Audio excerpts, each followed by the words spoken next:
What's He Doing in There? By Fritz Leiber. Recording by Alex Steele. The professor was congratulating Earth's first visitor from another planet on his wisdom in getting in touch with a cultural anthropologist before contacting any other scientists, or governments, God forbid, and in learning English from radio and TV before landing from his orbit-parked rocket, when the Martian stood up and said hesitantly, "Excuse me, please, but where is it?" That baffled the professor, and the Martian seemed to grow anxious. At least, his long mouth curved upward, and he had earlier explained that it curling downward was his smile, and he repeated, "Please, where is it?" He was surprisingly humanoid in most respects, but his complexion was textured so like the rich, dark armchair he'd just been occupying that the professor's pinstriped gray suit, which he had eagerly consented to wear, seemed an arbitrary interruption between him and the chair, a sort of Mother Hubbard dress on a phantom conjured from its leather. The professor's wife, always a perceptive hostess, came to her husband's rescue by saying with equal rapidity, "Top of the stairs, end of the hall, last door."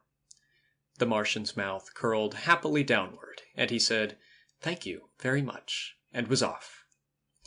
Comprehension burst on the professor. He caught up with his guest at the foot of the stairs. "Here, I'll show you the way," he said. "No, I can find it myself, thank you," the Martian assured him. Something rather final in the Martian's tone made the professor desist, and after watching his visitor sway up the stairs with an almost hypnotic, softly jogging movement, he rejoined his wife in the study, saying wonderingly, "Who'd have thought it, by George? Function taboos as strict as our own." "I'm glad some of your professional visitors maintain 'em," his wife said darkly.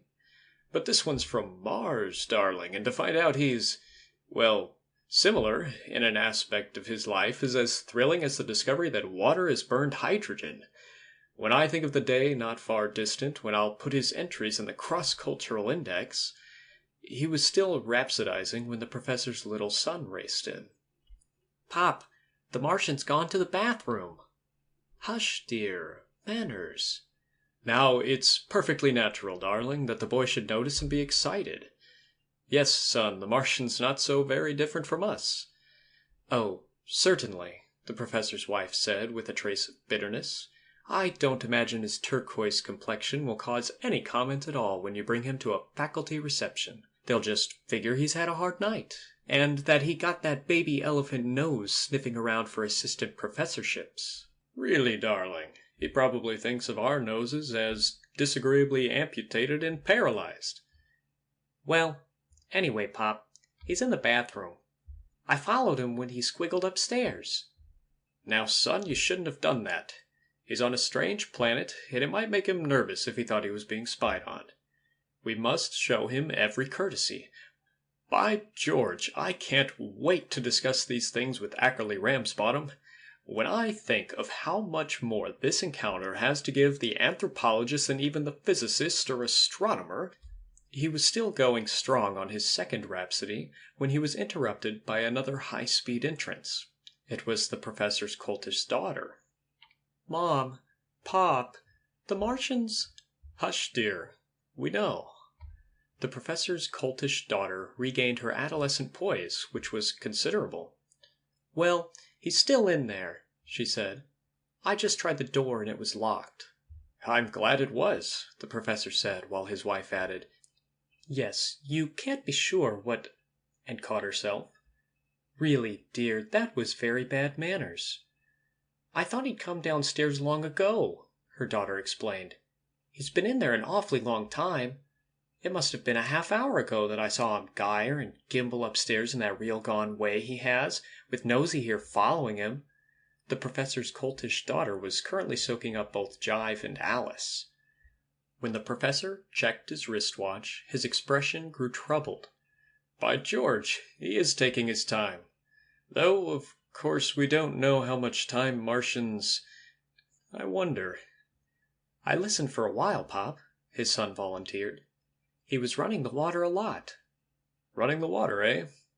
We know Mars is a water-starved planet. I suppose that in the presence of unlimited water, he might be seized by a kind of madness But he seemed so well adjusted. Then his wife spoke, voicing all their thoughts. Her outlook on life gave her a naturally sepulchral voice. "What's he doing in there?" 20 minutes, and at least as many fantastic suggestions later, the professor glanced again at his watch and nerved himself for action. Motioning his family aside, he mounted the stairs and tiptoed down the hall. He paused only once to shake his head and mutter under his breath, "By George, I wish I had Fenchurch or von Gottschalk here. They're a shade better than I am on intercultural contracts, especially taboo breakings and affronts." His family followed him a short distance. The professor stopped in front of the bathroom door. Everything was quiet as death. He listened for a minute, and then rapped measuredly, steadying his hand by clutching its wrist with the other. There was a faint splashing, but no other sound. Another minute passed. The professor rapped again. Now there was no response at all. He very gingerly tried the knob. The door was still locked. When they had retreated to the stairs, it was the professor's wife who once more voiced their thoughts. This time, her voice carried overtones of supernatural horror. "What's he doing in there?" "He may be dead or dying," the professor's coltish daughter suggested briskly. "Maybe we ought to call the fire department, like they did for old Mrs. Frisbee." The professor winced. "I'm afraid you haven't visualized the complications, dear," he said gently. "No one but ourselves knows that the Martian is on Earth, or has even the slightest inkling that interplanetary travel has been achieved. Whatever we do, it will have to be on our own. But to break in on a creature engaged in, well, we don't know what primal private activity, is against all anthropological practice." "Still, dying's a primal activity," his daughter said crisply. "So's ritual bathing before mass murder," his wife added. "Please. Still, as I was about to say, we do have the moral duty to succor him if, as you all too reasonably suggest, he has been incapacitated by a germ or virus, or more likely by some simple environmental factor, such as Earth's greater gravity. Tell you what, Pop, I can look in the bathroom window and see what he's doing. All I have to do is crawl out my bedroom window and along the gutter a little ways. It's safe as houses." The professor's question, beginning with, "Son, how do you know?" died unuttered, and he refused to notice the words his daughter was voicing silently at her brother. He glanced at his wife's sardonically composed face, thought once more of the fire department, and of other and larger and even more jealous, or would it be skeptical, government agencies, and clutched at the straw offered him. 10 minutes later, he was quite unnecessarily assisting his son back through the bedroom window. "Gee, Pop, I couldn't see a sign of him. That's why it took so long." "Hey, Pop, don't look so scared. He's in there, sure enough. It's just that the bathtub's under the window, and you have to get real close up to see into it." "The Martian's taking a bath?" "Yep. Got it full up, and just the end of his little old schnozzle sticking out. Your suit, Pop, was hanging on the door." The one word the professor's wife spoke was like a death knell. "Drowned." "No, Ma, I don't think so. His schnozzle was opening and closing regular like." "Maybe he's a shape changer," the professor's coltish daughter said in a burst of evil fantasy. "Maybe he softens in water and thins out after a while until he's like an eel, and then he'll go exploring through the sewer pipes. Wouldn't it be funny if he went under the street and knocked on the stopper from underneath and crawled into the bathtub with President Rexford or Mrs. President Rexford, or maybe right into the middle of one of Janie Rexford's "Oh, I'm so sexy" bubble baths?" "Please." The professor put his hand to his eyebrows and kept it there, cuddling the elbow in his other hand. "Well, have you thought of something?"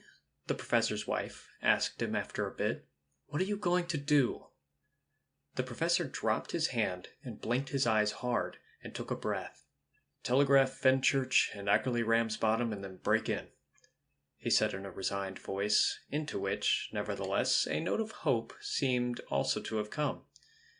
"First, however, I'm going to wait until morning." And he sat down cross-legged in the hall a few yards from the bathroom door and folded his arms. So the long vigil commenced. The professor's family shared it, and he offered no objection. Other and sterner men, he told himself, might claim to be able successfully to order their children to go to bed when there was a Martian locked in the bathroom, but he would like to see them faced with the situation.